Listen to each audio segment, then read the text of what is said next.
Today we're joined by the English Soap Company. We've got the Managing Director Susannah joining us, as well as the Brand and Marketing Manager Kelsey. Now this is a business that has grown to £9 million in turnover. They've got 2 brands within their business and they're growing like gangbusters, and they're on to discuss how exactly they're growing and what their plans are for the future. This is going to be a great conversation. Let's get into it. Welcome to Grow with Evergreen, the podcast for home, garden and lifestyle brands who really know their stuff. Each episode features honest conversations with established brands around the real challenges they face as they grow. This is a practical, experience-led discussion for businesses already doing serious revenue and looking to make smarter marketing decisions as they scale.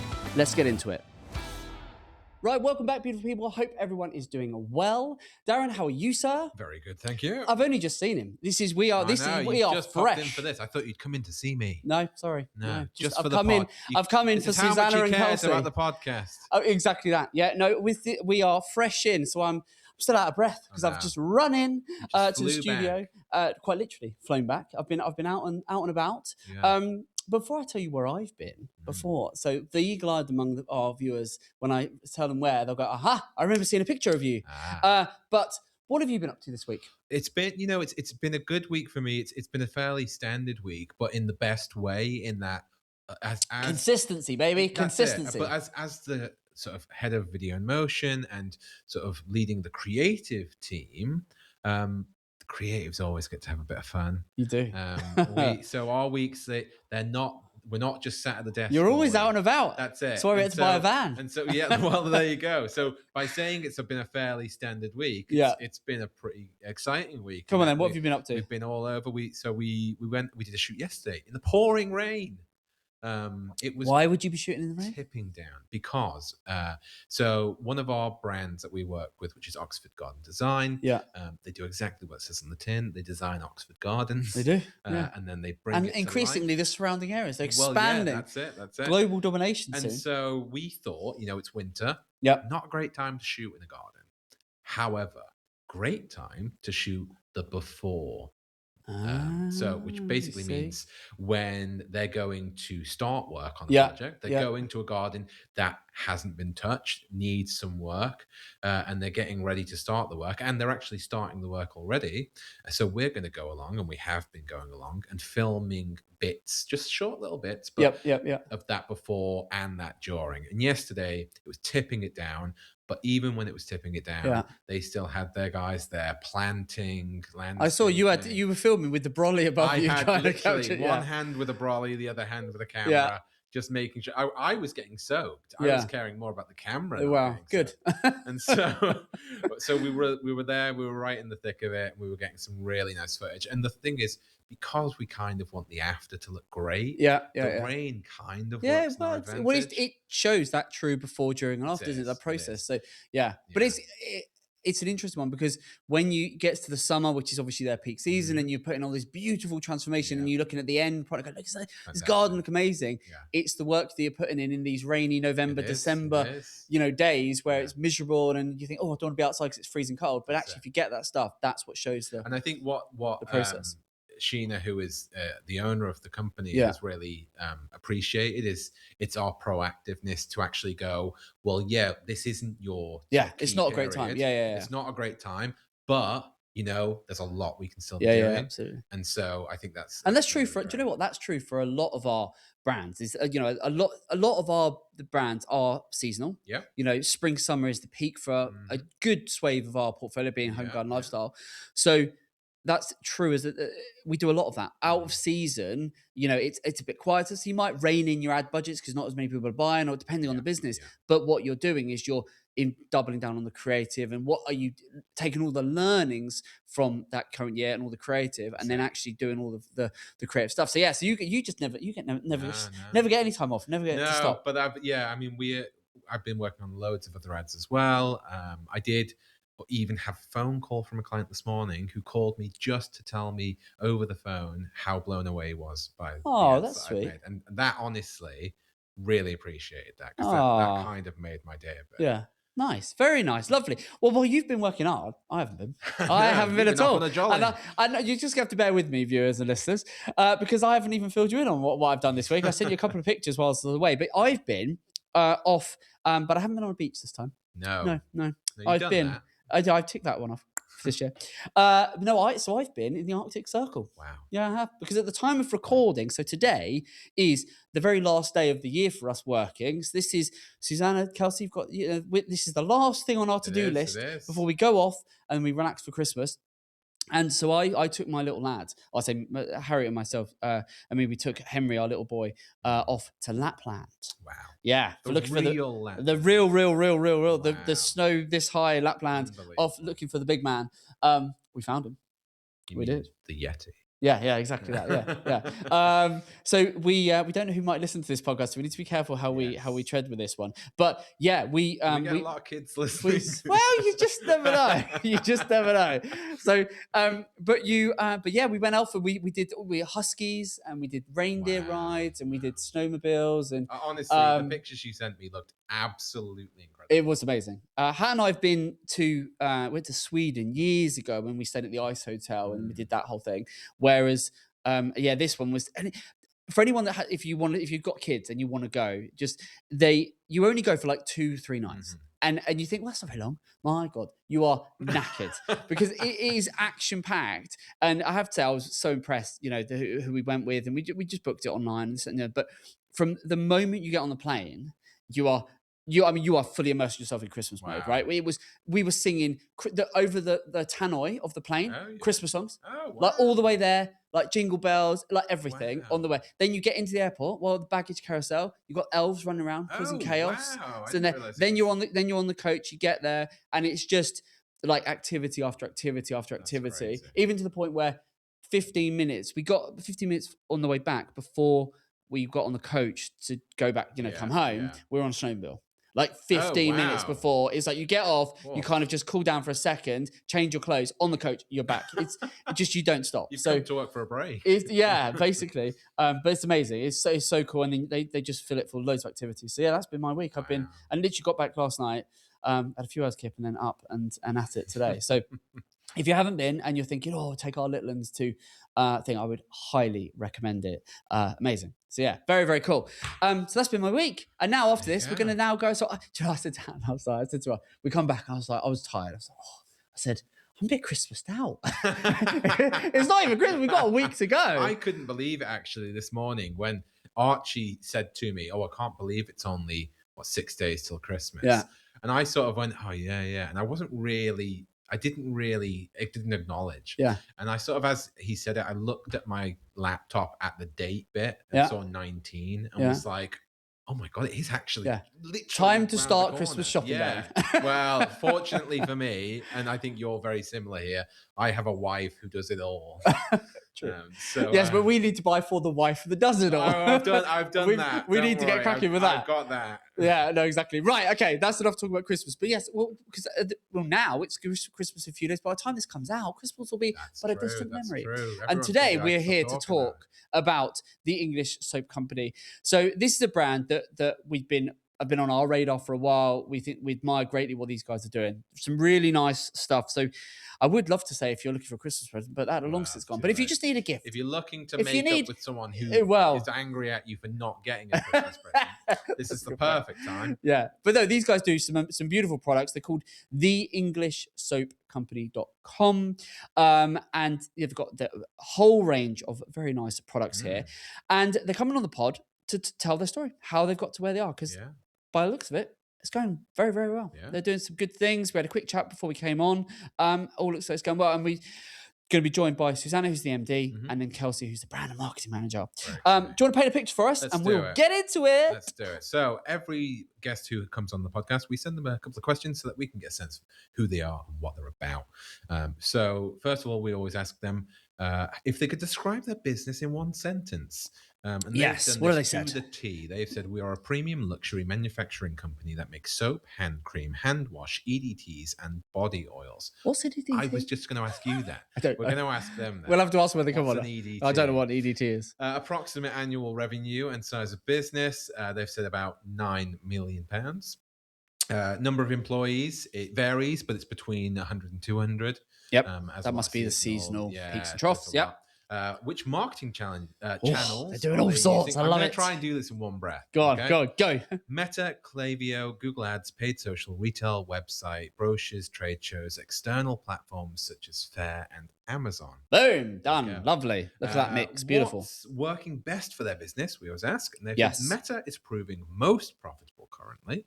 It's very interesting. That is. They've realigned their social strategy to be more aggressive with their budget and targeting the correct audience. There you go. That's going to be fascinating, because I asked them before we came on. I said, "Do you do all your social in-house?" Yep, all doing it in-house. So fabulous. We're going to get into that, baby. Curious about that. Yep. What problems or what challenges are they having when it comes to their marketing or growth? Yep. They said that their current website is a significant issue, but they do have a new one being made.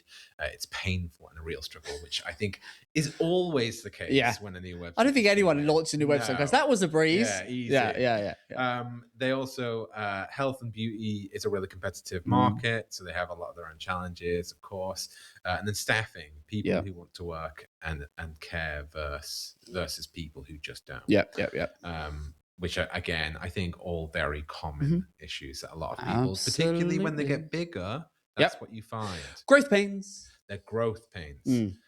So that's going to be There's a whole bunch of they've rounded off by just saying in terms, because we also asked what are some of the things, sort of trends they want to talk about. Yes. And do you want to carry on? Yep. Yeah, sorry, you threw me through a loop there. When you said growth pains, I thought there was a new section. No. So the last thing is any trends we want to talk about. They want to talk about mini toiletries, shampoo bars, body sprays, and refillables. There you go. All sections where they could potentially go into, which, very interesting. There you go. And then anything else you want to highlight or, sort of talk about, which, again, it's that these guys, I think, have seen some interesting growth since the pandemic, which in this space and sector is good, which is, again, one of the reasons why we wanted to get them on, is just talk about what they've done and how they've done it, because there's going to be some lovely little learnings in this from this conversation. Right. Sure enough, that's enough tittle-tattle. Should we get them on? Let's get them on. There we go. Susannah? Yes. Kelsey, are you there? Yes, you are. Hello, how are you guys? You well? Yes, good. How are you? We are very good. We're very good. Now, Susannah, just before we get into it, you and I were talking before we came on about, and you were saying you've never been to Lapland. So now you know a little bit more from my my little monologue there at the start. Are you saying you might take the grandkids when they're a bit older?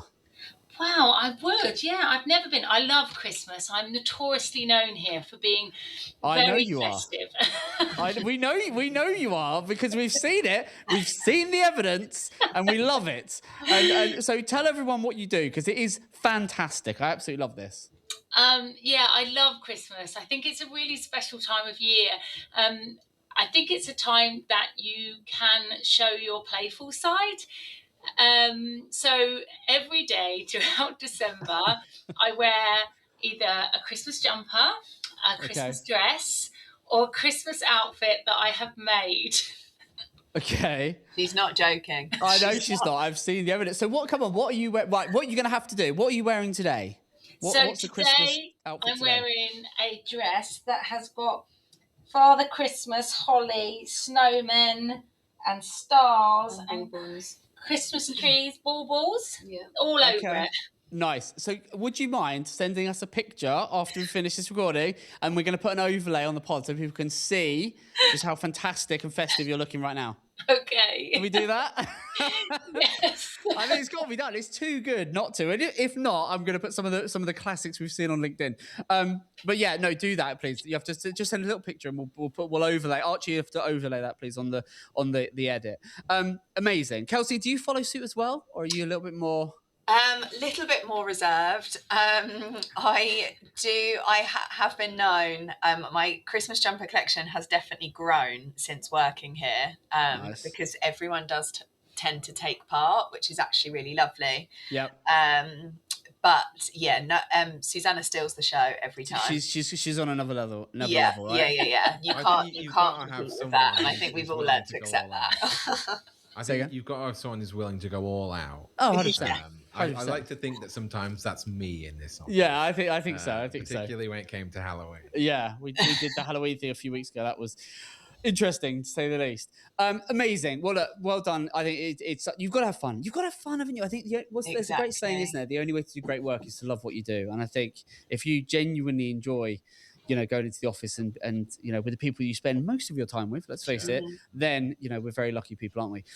Amazing. Well, look, do you want to just quickly give us sort of 30 seconds? It's up to you who takes it, but in terms of you guys, the company, paint a picture for us. Yeah, certainly. So we are the English Soap Company. So we are a premium manufacturer of soap. We're a family-run business. So Bob and Juliet founded the business 25 years ago, and we are still on the farm site today that we were when they found a place to make soap all those 25 years ago. We have grown a little bit. I say a little bit, quite a lot. We had this amazing drone footage taken in the summer, and what started as one barn, has now expanded across 8. So it's quite considerable. We don't only make soap. So we also have a liquids barn, which makes our hand cream, hand wash, candles, eau de toilettes. I know you asked what EDTs were. Eau de toilettes. Cool. I see. It's this industry lingo. There I you go. know. Okay, We love an nice. acronym. Sorry. Gotcha. So There eau de you go. toilettes, body oils, and hand sanitizers. So whilst soap is what we're most known for, Sure. we've diversified quite a lot with our liquids.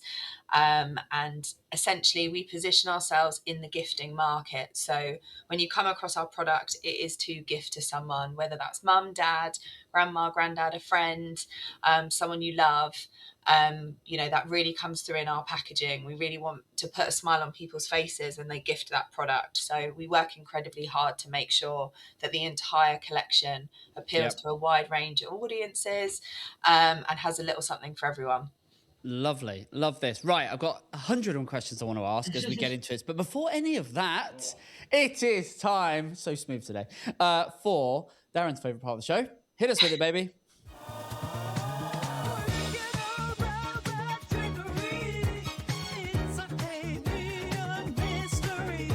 Yes, that's right. It's time for a paid media mystery, everybody's favorite part of the show. And if I keep saying that enough, it will be true. Of course, it's the section where I ask Aaron and our guests a multiple choice question. And it's always about the industry that our guests are in. And the beauty is, because it's multiple choice, everybody at home can play along as well. And they do. They love it. They love it. Yes, they do. So Come on. Today, our question is, which creative format typically delivers the highest engagement for personal care brands on paid social? Is it A, static product photography, B, ingredient-led educational graphics, C, short-form videos with the product in use, or D, founder-led talking head videos? Oh, what do we think? I'll defer to the experts in the room. Oh, goodness. No pressure. We've seen equal success with A and C. So is this personal, or is this just what industry suggests? It's more trend led. So what we're seeing is the overarching trend. So I would say there's been a big shift. I would go A. And I would say C, but interesting. My immediate thing was C. Yeah? Yeah. So there's two answers for short form videos with the product in use and one answer for static product photography.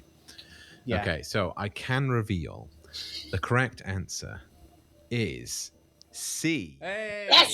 Short form I'm videos. so competitive. I love winning. Apparently, it can see up to 2 times higher engagement than static video. Static imagery. There you go. Very Sorry. good. I'm out of a job, guys. It's not boding well at this end. And that is our paid media mystery. That is interesting, though. So, just expand on what you just said there, Kelsey, about what in terms of that you're seeing that shift. What are you seeing in the business then, when it comes to that creative mix? Yeah, of course. So for a long time, it was video, where we're getting most engagement, where we're getting most traction. And then just looking at kind of what the industry's doing, and also guidance from various people in the industry, have been experimenting quite a lot with static, Yep. just because our carousels have done exceptionally well. So bringing that into paid media. We also, I say we've coined the term, I don't know what else you would call it. So we have a picture of a soap stack, which essentially is 3 soap bars on top of one another. Okay. I cannot begin to tell you, when we put that out in the public domain, they do so well. Wow. So again, that's just something that we've been bringing into static photography, particularly from a paid perspective. Yeah. And it just, it just captures people's attention.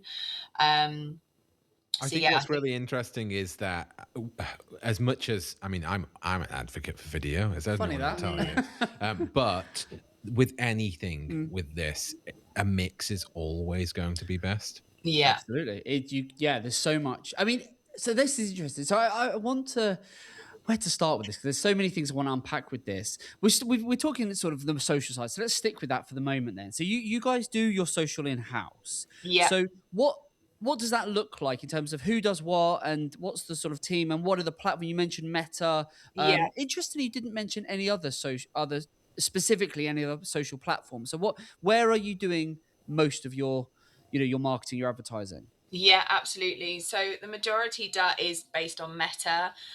We have a huge Facebook following. I know people say Facebook is kind of dead in the water, but our target audience are there and they're really engaged. And they love what we do on there. We certainly see the most traction from our shopper ads actually come from Facebook audiences, which I know is unheard of in today's landscape. But also Instagram is a big one for us. Instagram's probably the one that we nurture the most, Yep. just because we have the largest following on there. We've dipped our toe in TikTok and we continue to do so. I know everyone says this, but it is the social media platform that we can have the most fun and be the most Sure. playful, Sure. and just show a different side of ourselves on there. We are continuously looking at growing our LinkedIn channel, but yeah, in terms of the ones that kind of represent us and who we are, I would say Instagram and Facebook No are Pinterest in definitely the there? platforms. Pinterest? Yes, a little bit, a little bit. We did a couple of years ago. We were doing paid, but we just didn't get the return on investment that we do That with makes sense. Meta. But yeah, I mean, it's certainly when we're doing campaign launches or product development or whatever the case may be, Pinterest is always the way we go. That our graphic designers will go to Sure. get Sure. interest and spark ideas and things like that. But yeah, in terms of the team itself, so we're a marketing team of 4.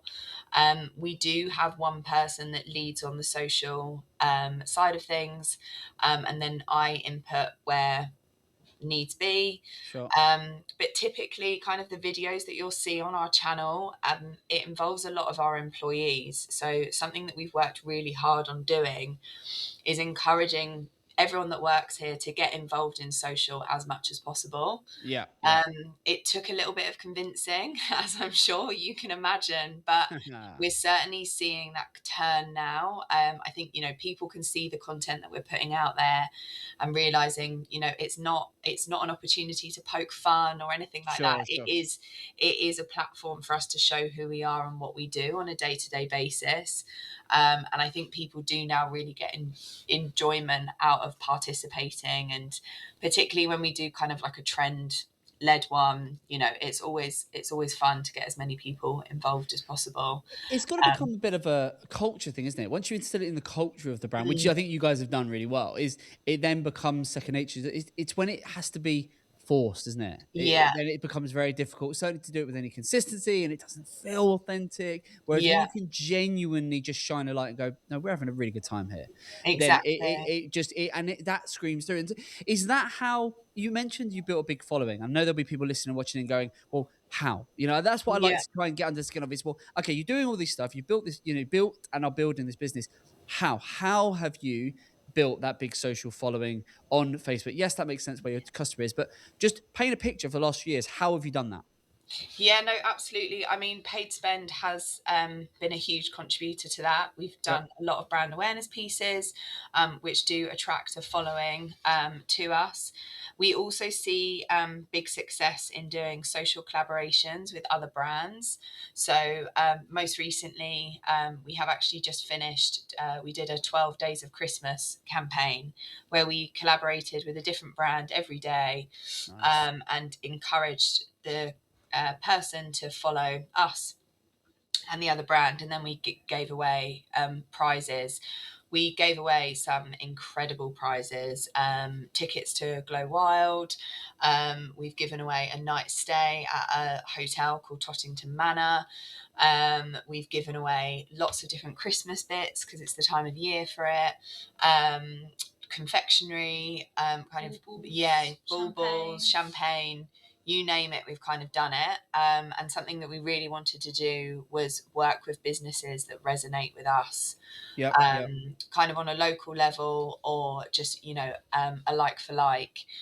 And it's worked really, really well. And I mean, with all competitions, you do see huge engagement, but it's kind Yeah, of of what we course. Yeah. do after the fact to nurture Yep. those Yeah. audiences, and ensure that they stay engaged and kind of remain with us So for. just from a practical perspective, because that that will make sense to a lot of people. They'll go, yeah, Yeah, competitions. People will love a competition, a free bit giveaway. So, yeah, and you've said they've been really successful, yeah, but obviously at the time of recording, we're right in the it's Christmas a week away. So, yeah. how do you know that they've been successful? What are you doing by way of tracking, and how do you know that that has yielded a return? Yeah, so I mean, we use various different platforms to kind of track engagement, following, looking at if there's any drop off and when that drop off's coming. Yeah, there's various statistics that we kind of look at. We also set ourselves benchmarks for the year, kind of where we want to take our following.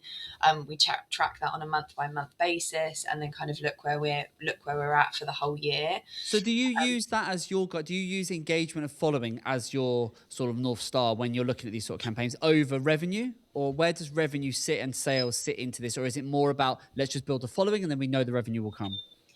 Um, we look at it at kind of like a two-pronged approach, really. So, like, organic social is building that following, nurturing those audiences, creating that loyalty. Yep. Whereas I kind of see the paid side, which is where that revenue really comes into play, is getting that return on investment. Shopper ads, as an example, it's just an immediate purchase. They click through to the website, they make that purchase, and that can be done within a matter of seconds or minutes. So yeah, we kind of split it, and I think that's also when you see our creative. So the creative that we use for paid social will look quite a lot different to the creative that we have on our organic Instagram, Sure. because we want to differentiate what we're trying to do. It's completely different messaging. On When people come onto our Instagram and engage, they don't want to feel like they're being forced to buy something. That's certainly Sure. not what we Sure. want to do. We want them to come on and show that we're having a good time, show that we're a nice company to work for, show where we work, our surroundings. We're on a beautiful farm site in East Sussex. Those things are really important by telling our story. But certainly on the paid side of things, it's looking at that awareness, it's looking at that consideration, it's looking at that conversion. Nice. Um, I think so as a company, would you say are you organic social first and then you use the pay to supplement it, or the other way around? I would say we are that at this current moment. However, I see us transitioning and switching that within the next few years. I think we've brought our paid social in house, and by doing so, and the training that some of my team members have been put on, we've learned an awful lot about what we need to do in that space, Yeah. to remain competitive, to make sure that we're being seen, that we're not being outbid. And we've been, for want of a better word, we've become far more aggressive with our tactics. And Sure. so I think we can build on that and we can grow on that. I think the one thing that I've learned about paid is you cannot test enough. You think you've tested Absolutely. everything, Yep. and then Yep. you Yep. could find 50 different more ways to test. So, but that's part of I think that is because it feels like it's something new to us and exciting. It's really allowing us to refine who we are and what we want to be in that space. Yeah. You know, we've been going for a really long time, but certainly kind of our presence in the retail sector has really increased over the last couple of years, and I think it will continue to do that. And how, I mean, as a meta's in how important a iron in the fire, if you like, is meta in your marketing, in what you've done over the last few years and what Yeah. you're thinking about doing? How important a role would you say meta is? Oh, fundamentally huge. Do you think? So the Put English soap. put a Oh number. gosh. If you had to remove, just as a hypothetical, if you were to stop all meta advertising, we like asking this question. If you were to stop all meta for Yeah. 6 months, what impact do you think it would have on the business? Oh goodness. I mean, significant. We don't, the English soap company doesn't have, like, whilst we have trade customers, Yep. the English soap company doesn't have a physical The English Soap Company store Sure. anywhere in the world. Yep. So our online presence is huge, Yeah. and a fundamental part of our marketing strategy. Yep. I think I see it split into three sections. So we use our CRM systems, Klaviyo. Yep. We also use Page, which we've spoken about, and then also kind of our PPC and our SEO. Sure. I honestly, each of them are so important. So if you were to strip one away, the Yeah. other two areas would need to do so much work.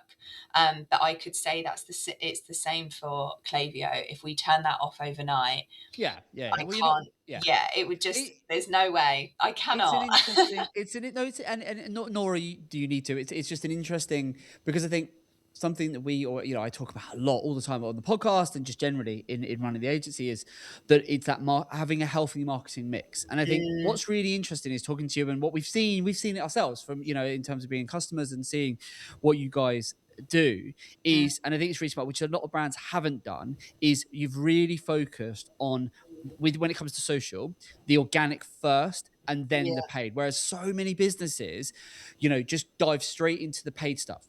And Mm, every single business we work with, every single business that we've had on the pod that's doing really well off social, whether it's Meta, whether it's whatever platform, all the same as with all the different platforms, it's always the same story. The ones that have utilized social and put an organic first strategy in place where it's very much we're going to build a brand, we're going to build that sense of community, we're going to tell our story, we're really going to highlight who we are, what we do, showcase our personality.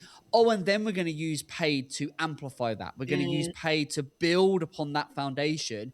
It always does so much better. And then to a large degree, it removes the what can happen if you on social and you are hugely reliant on social but your social is just all paid and organically you're like, well, we don't bother with organic because it's just we want to pay to play effectively. yeah. That's when I think the if you build your business foundation on paid social rather than organic social and then have Mm, paid, it becomes a little bit of it's not the most solid foundation. And I think mm, the way you've done it is really, really good. But there's a learning there for everyone watching, listening along is if you're building your brand and you can see that paid social is becoming, or social media is a really key platform where you're either doing it or you think it is, mm, just be mindful that it is exactly as you guys are doing. It's that two-pronged attack. It's looking and yeah. going, right, there's the organic side.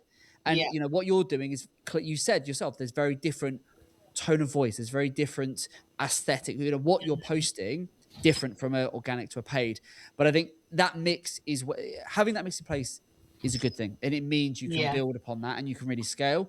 Because as you said, the paid side of it, if you're not doing a huge amount on that, I mean, just give me a rough kind of steer in terms of an average month. What would you be Yeah. spending on paid social? Um, Roughly around 3 to 4 grand. Is that So over a month or? yeah, over a month. Yeah, So yeah, kind of all things considered, I'm sure I'd it's really small, isn't it? yeah, really small. Yeah. But it's certainly something that we will increase and look Yeah. to But increase. that's amazing. I mean, that again, if you're doing what you are on social with the following you've got and with the Yeah. sense of community, and you're only spending that, like that's such a Yeah. beautiful thing because that's what so many brands would love to have that, but so many brands have got that. They're building that community. They're making the sales. We've had people on this pod, many people on this pod, where they are making the sales through social. That social media is driving 50, 60, 70, 80% of our revenue, but it's all pay to play. And so as soon as they stop paying, the tap turns off. Whereas it's so much better to go, well, no, that, we're going to use turn the tap on and, quicken the pace rather than be sort of relying on it. So the way you've done it is absolutely the right way. And as you say, if you're only spending that amount, you've got so much potential there. The thing that I want to know on the social side is, you obviously know what you're doing from a creative standpoint, but who is doing the creative? Because to scale paid, you're going to need a lot more creative, much more variety. So who's doing that? Have you got in-house photography, videography, stuff like that? Yeah. So everything is done in-house from a creative aspect. Nice. Yeah, we have put it out externally a couple of times before, but certainly what we're trying to achieve is best placed in-house. But yeah, a relatively small team handle all of the creative. It's normally led by one person, but often we'll all come into the fold and support in the marketing team. But yeah, I think the thing that's amazing about what we do is we can turn our hand to pretty much anything in the creative space. We've got a really hungry team that are always kind of willing to learn. What are your guys leaning into? Do you know what Andromeda is? I don't know. So this is something for the team to swat up on. So Andromeda is the new meta update in terms of how. So basically, because you in your in the form that you filled in to come on the pod, you talked about Meta is, it's profit. It's one of the most profitable channels for you, etc., etc. And you talked about the finding the correct audience. Well, basically, the key thing to note with Andromeda, which is essentially Meta's the way Meta targets, is Meta now uses the creative to do the targeting. Which is a weird concept to get your head around for those that don't go, well, hold on. So you mean we don't have to put in the age and the demographic and the location and this, that, and the other? And to a large degree, no, you don't. No longer do you put in your interest-based targeting and your, affinity or all of that. You don't really do that stuff now. You don't need to. Meta is smart enough that it just wants lots of creative. So creative iteration and variety. So if you want to scale, my best advice to you guys is, if you're thinking about scaling up, continue to build that organic foundation. Love that. But my God, we're running accounts spending 50, 100 grand a month and more on paid media and getting on paid social and getting an incredible return. And the way you're able to do that is through creative variation and quick creative iteration.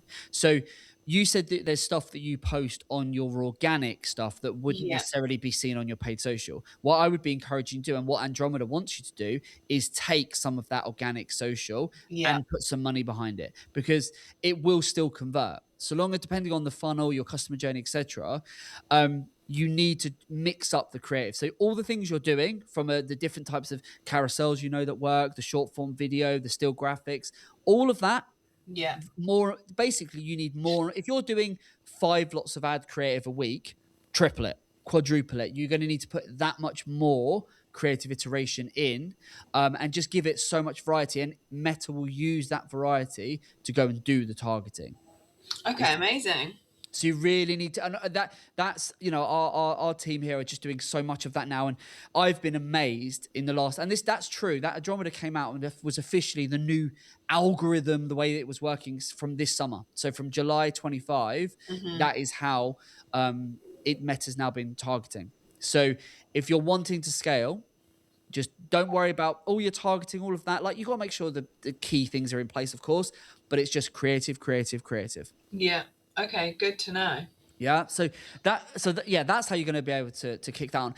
Then, in terms of your marketing mix, I mean, I always say it's, really the two levers you can pull when it comes to growth thinking about serious growth. And if you've got a solid organic foundation, that's true for organic socials. It's true for organic search. So SEO, your organic search, again, if you've got that foundation in place, that you will get people to your website, you will get people buying from you, even if you don't have ads. Yes, ads are going to massively help amplify it. But if you've got that solid organic community on socials, great, good organic visibility, in terms of from an SEO organic website perspective, beautiful. And again, for you, I don't know how technical the team are in house, but a good, very simple way to approach, and this is something you guys can sort of feedback to the team if whoever does this sort of the SEO stuff on the site, is all your website needs to convey is what you do and who it's for. Yeah. So loads of people love to overcomplicate SEO, and my background, I've been in SEO for 20 years. So people love to overcomplicate SEO. And something to say to you guys and for everyone listening and watching is, when it comes to SEO, basically there's only three. SEO, what is SEO? Fundamentally, it's three things. It's tech, content, and links. What I mean by tech is good, solid on-page optimization.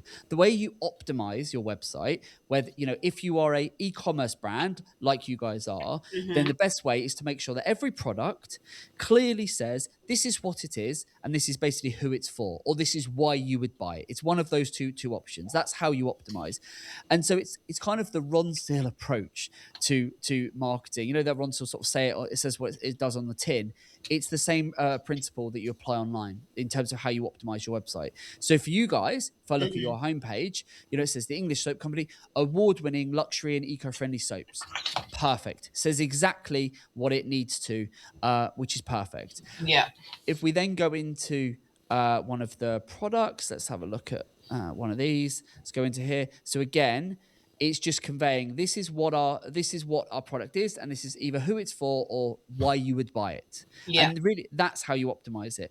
And the thing to remember for you guys specifically is the names of things. Sometimes brands can get lost in the vanity names. You give things a name that means something to you, but it doesn't really and it may mean something to the customer, but it doesn't necessarily convey what it is to a search engine. Does that make sense? Yeah, If you give it, like it can sound all lovely and pretty, but actually, if you do that, just remember that the title can be that in terms of the H1, if you like, which would just be, this is the product, it's product X, Y, and Z. Just make sure that if you do that within the description, within maybe the page title, it's like, this is the name of the thing, but this is actually what it is. It is a bar of soap. It is hand wash. It is this, that, and the other. And often people don't do that. They go, oh, well, it's the such and such. And I go, but what is that? Yeah. Do you see what I mean? And but you guys, it looks like you're doing a pretty good job. And you said are you doing your SEO in-house? No, so we have an external web team that do our SEO, but even we work with them quite closely, particularly when we're doing a new product launch of, what are the most trending keywords for a product that we want to bring out. Yeah, like a few years ago, it was like, right, everything must say soy wax candle. It needs to be, it needs to be absolutely everywhere. Okay. And it's just obviously really interesting how trends change over time. But it's always something that we consider, particularly when you delve into our website, you'll see there's some older products that have some really long-winded names, which we've tried to refine over the years. So it's just I think with SEO, I just speak to people all the time, pretty much every single day, and people love to overcomplicate SEO. And I think there's an art of keeping it simple. And so it's, as I say, it's good on-page technical foundation. So what you to sell and who you sell it for, or what you sell and why they would buy it, what the product its purpose. And then beyond that, it's content and links. Content, again, it's I always think Google isn't walking into your stores, your showrooms. It isn't coming in and talking to your customers. So you've got to make sure your website, from a content perspective, conveys this is us. This is what we do. This is why people buy from us. This is what our customers say. It's using all of those key trust signals through your content. And positioning with an e-commerce brand, it's always about positioning yourselves as an information resource as far as the website's concerned. So just why this is why, and so you've got your tips and news section, stuff like that. Stuff like that's really good, because it's the best content you're going to create is going to be the content that you would create if Google didn't exist. If you're going, well, we're going to create this because our customers are genuinely going to find this super useful, and we're going to send it out on an email. We're going to be putting it out on the socials. That is content all day long. The content that you go, oh, well, we'll create this because we know there's lots of searches around this and we want to try and optimize for those keywords. That, for the most part, can be a bit of a folly in terms of if you're chasing the keywords. I always caution with that. I sort of say focus on the customer and the search engine will follow. If you focus on the search engine, often you'll lose the customer.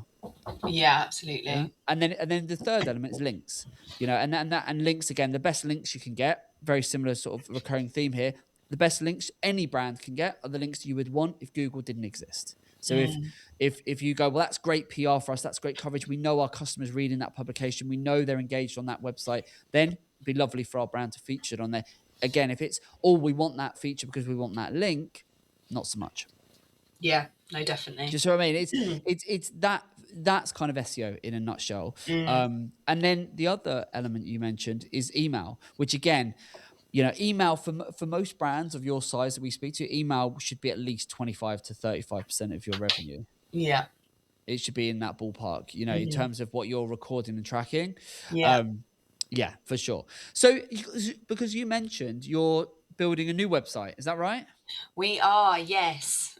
We are. Tell me that, because I can feel some of the pain in the way you wrote it down. That was a real struggle. So, what's the reason for that? Are you moving? Like, what's the site at the moment? Is it WordPress, Shopify? It's broken. No, That's what it is. no. So it's a WooCommerce site. Yeah, so WordPress. Yeah, for reasons which I won't bore you with, Sure. it is not stable. It's a very fragile beast, and therefore we are just starting afresh and building a completely brand new website. On which ground platform?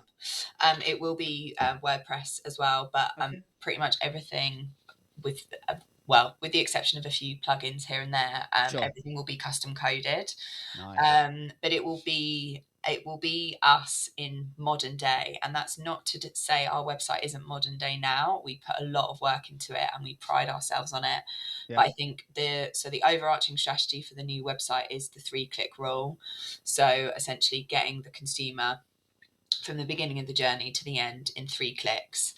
There will be a lot of video in there, a lot of information on who we are, but in a really stylistic way.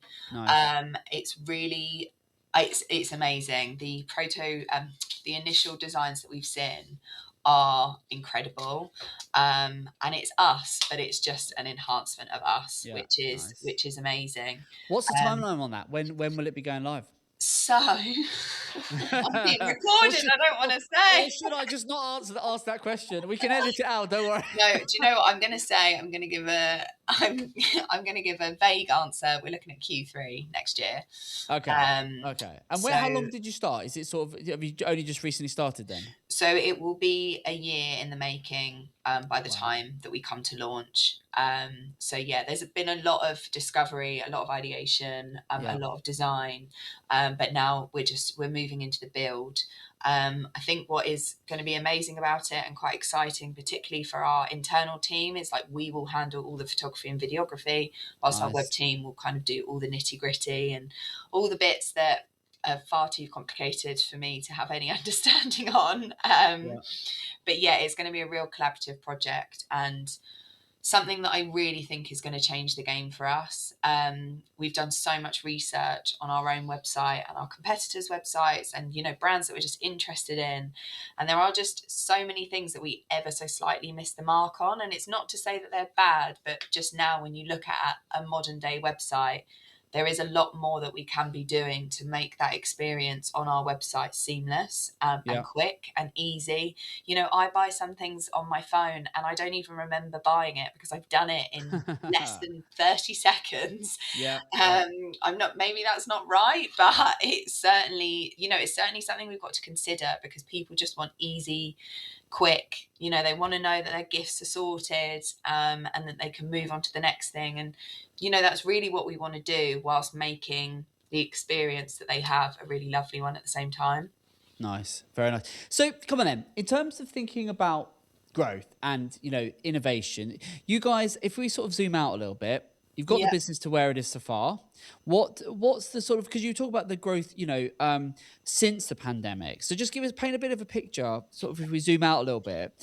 How have you done that, and what is coming down the line in terms of what you're seeing as the trends? And it is a competitive space, and you've got to innovate to ensure you don't evaporate, as it were, and keep pushing on. You're doing that with the website, you're doing that with your marketing, you're looking to explore more, do more paid, you're going to get more creative. So in terms of what's going to fuel all that as a business, how is the business innovating, and what have you done over the last few years, and what are you going to be doing over the next few years?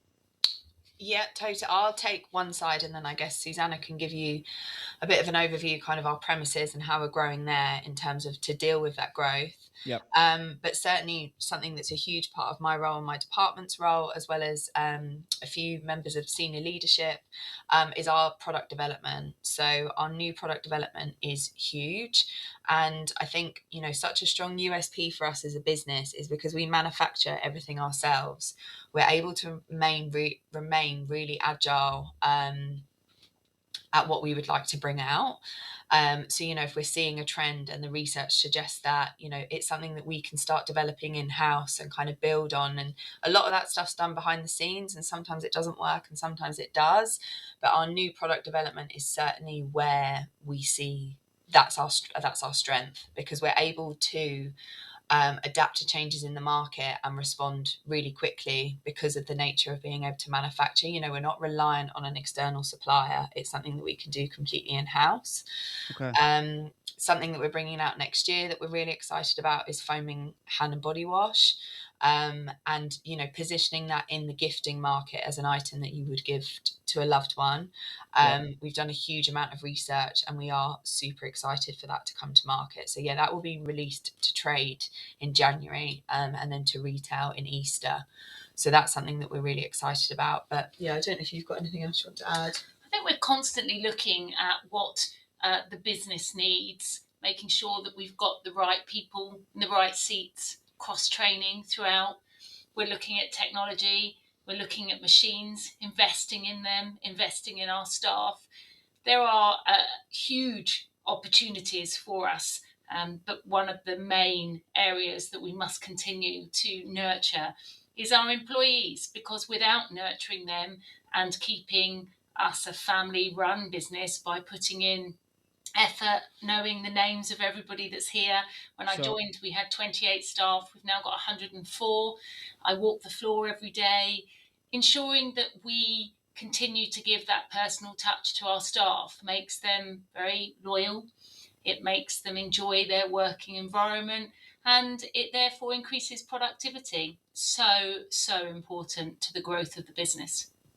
Yeah, I love that. And it's that product. All of those things I completely, tip my hat to. I love that. And as I say, I think if more brands had that sort of mindset, that approach, that keeping it simple but keeping it real and making it about the people, they'd be a lot more successful. So is what you're describing there the constant that you're reinvesting into people, into tech, into all those things you're saying? Is that what you're seeing, as if we just keep doing all of that stuff, that alone is going to fuel the growth? And where are you wanting to take this business? What does the next sort of few years look like for you guys? I don't think it's just that alone. That is fundamentally important. Equally is the new product development, equally is going out and visiting customers, ensuring that we understand what they want, what their client base want, making sure that we've got excellent delivery times. We turned our delivery around this year so that we could capture the market better. Instead of having a 14 to 18-day lead time, we at worst had a 4-day lead time. Nice. And at best it came in that day and went out that day, and that's for trade and online. So there are huge aspects that you are constantly looking at and ensuring that members of your team are addressing all the time, because it isn't just one thing that's going to take us to the next level. The new product development and breaking into different areas of things that we don't do now, of course, will capture additional markets. Sure. But to do all of that, we have to make sure that we stay true and loyal to the customers that we have. Our customer service has to be second to none at all times. Yep. So that's what's going to fuel us for the next couple of years. And after that, we have an additional long-term plan. We've got another barn coming, which we'll have. I anticipate that we should be in by the second quarter at the very latest of next year, which gives us an additional space so that everybody is able to spread out a little bit more and not feel quite so on top of each other. Is that still in the same location? It is, yes. So everything is on one site. Sure. We feel that that's how it flows best. We like people to be in. We don't do very much off-site working. It is all on site. That's where we capture the creativity. And equally, you have to be fair to those that are in the warehouse environment that cannot take work home, that cannot work away from the site. So we are fair across the board in all aspects of what we do. But equally, we take every situation that's presented to us on an individual basis. Very nice. Come on then. What's been the biggest challenges for both of you? I'd be interested to get both of your perspectives on this. If you think of this, this year, it's, we're wrapping up this year, right? So what's been the biggest challenges that you've both faced this year? And I guess off the back of that, the biggest learnings you've had as well. Do you want to go or shall I go? No, go on. Go ahead. I'm going to have to put away this tiny violin about our website, but probably the website has definitely posed the most challenges in terms of the customer experience that we have been able to provide some of our customers. It has not been what I would ever want, and I feel incredibly grateful that we do have the customers that we have that have stuck with us and attempted many times to buy products for their loved ones and have always been able to do so, just with a few teething problems. But I think what it's taught us, sorry, that sounded awful. What it's taught us is to be really honest and be really transparent with our customers, rather than blame all sorts of different reasons for the unpositive experience that they've had on the website. We have just said, we're really sorry. We know that we're experiencing an issue. As it stands, these are the things that we're looking to implement. In an ideal world, the new website would be this brand spanking new surprise. But I think it's really important that people know that is coming, because then they know that, we're not just ignoring this. We're not just putting a plaster on it and walking away from it. We are actually investing a huge amount into making a state-of-the-art website that will allow them to shop their favorite products. Nice. It's definitely been a big learning curve, but we've come through better from it, and we have something really exciting for next year. Love that. What you're saying, the honesty is the best policy in that scenario, isn't it? And your customers will appreciate it. It's growing pains. It's growing pains. That's all it is. Name a brand that's not been through it, that's not had to go through those sort of pinch points. What about you, Susannah? What's been your biggest challenge this year? I think, if I'm honest, the biggest challenge I probably have is myself. I place a huge amount of pressure on myself to be everywhere and everything to everyone. Going into 2026, I need to make sure that I am giving the right projects to the right people, ensuring that what we are continuing to do is collectively brought together for the SMT, and that we're all working for the same goal and outcome, really. So that's definitely going to be a strong learning curve for me next year. I can't be across everything, and what I'm not across, I need to make sure I've got those best people and the right people, right seats, right people. Love that. Well, go on then. And while I've got you, what are you most proud of this year? What are you going to look back of when you're having your mince pies at Christmas? Which is going to, when this comes out, everyone's going to be going, "What's he talking about?" It's February. All right, Christmas is done. Yeah, but sorry, go on. What are you most proud of? Well, without a shadow of a doubt, it's the team. We have had our busiest year to date. we have smashed this year Love with that. regards to getting items out of the door, keeping customers happy, having a productive and happy, healthy workforce. We really have thrown a lot of things at ensuring the customer is satisfied this year, whilst also looking after those on the ground that do a huge amount of that. So just to go downstairs and see people in Christmas jumpers laughing and joking and enjoying their role is the proudest moment I have, and it does, even saying it gives me goosebumps. We've really Oh, come I a long love way. it. I can hear it in your voice. That's so Yeah, we've lovely. come a That's really so long way, good. and I am super proud. Yeah, you can hear it and you can see it as well in your socials. I love this. Is why I wanted to get you on, because I just love what you guys are doing. It's just so authentic. It's so real. It's so genuine, which is great. Kelsey, what about you? What are you most proud of? Oh, goodness me.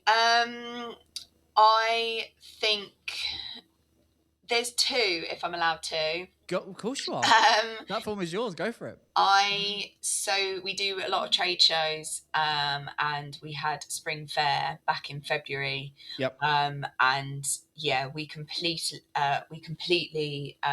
smashed all records. It was the busiest we've ever been. The feedback we got at that show was truly spectacular, and I think it's really easy just when you come to a farm every day, and you do your normal hours, you kind of get your job list done, you sort of forget the scale and like how many shops we're in, how many countries we're in, how many people see us on a day-to-day basis, how many people resonate with the products because it's a fragrance that makes them feel nostalgic and all of those sorts of things. And I think because also, again, because we don't have a physical store, getting that customer feedback firsthand is just amazing. And the fact that people want to share that with you is really, really lovely. The second proudest thing, probably, so Black Friday that we've just had.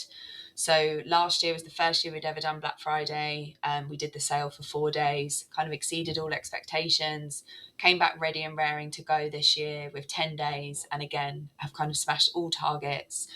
And it was just a huge undertaking, but from everyone.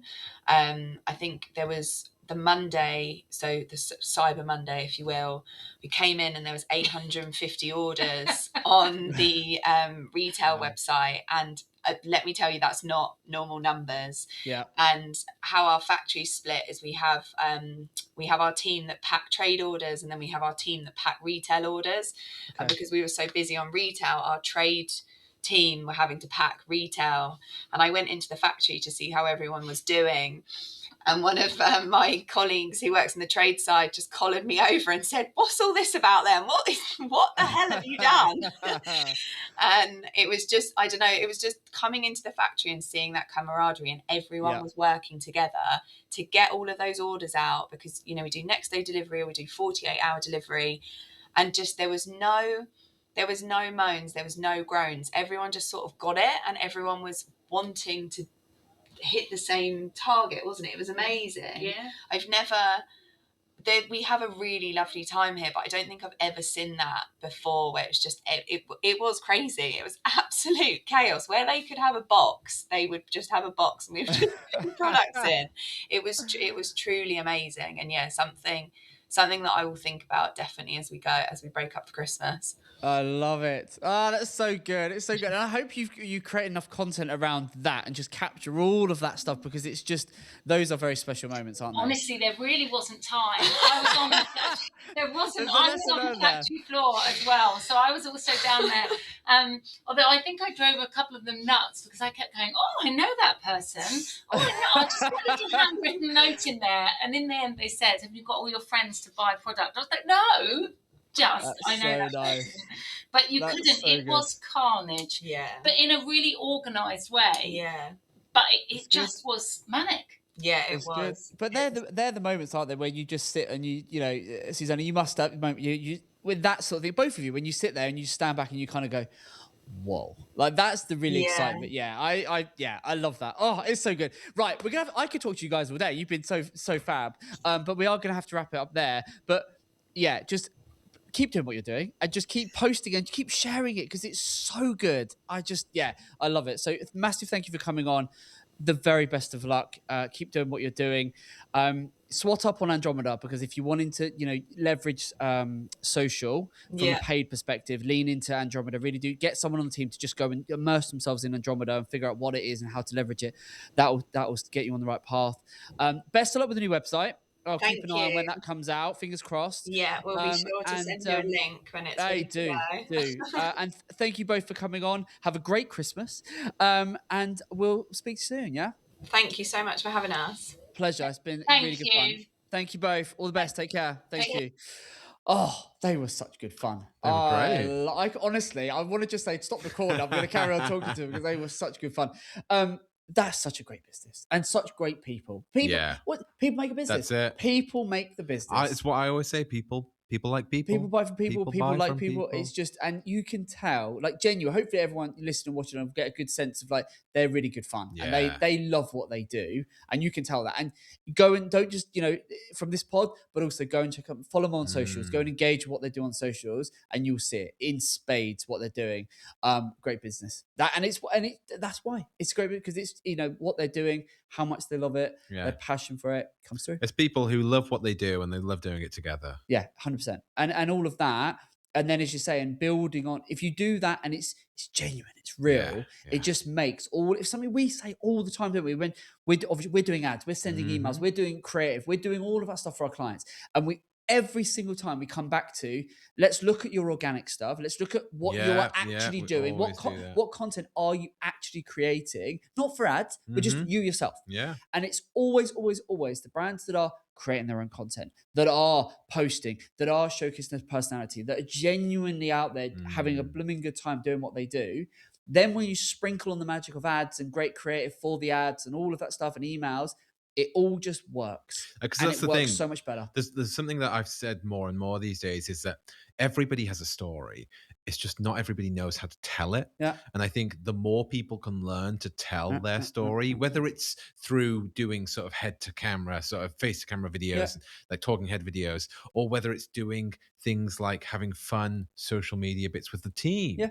That's all part of your story. It's part of your story, the brand story, the business, your business's story, etc. And it's, in a very practical way, it's one of the reasons why things we've introduced this year is providing every time we do a shoot, every time we do creative, for our clients, we will actually give them all of them assets and say, just use these, repurpose for your own organic purposes, because we just want them to say, we know that ads can work so much better if you are proactively getting yourself out there. And these guys are already doing that. They've done that first and then gone into ads, which is so the right way to do it.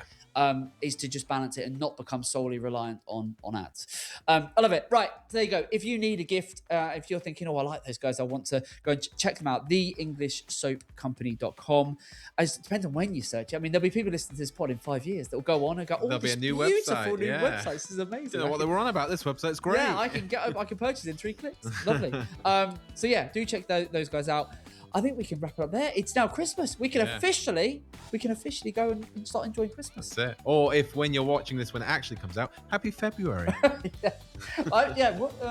It will have already been, the most recent thing probably. Hope you enjoyed Valentine's. And are looking forward to the spring. Summer 2026. It's hot in here. It's absolutely cooking. Summer 2026 has come around quick. Anyway, we're going to have to leave it there. Thank you so much for watching, listening. We love you lots, and we'll speak soon. All the best. Take care.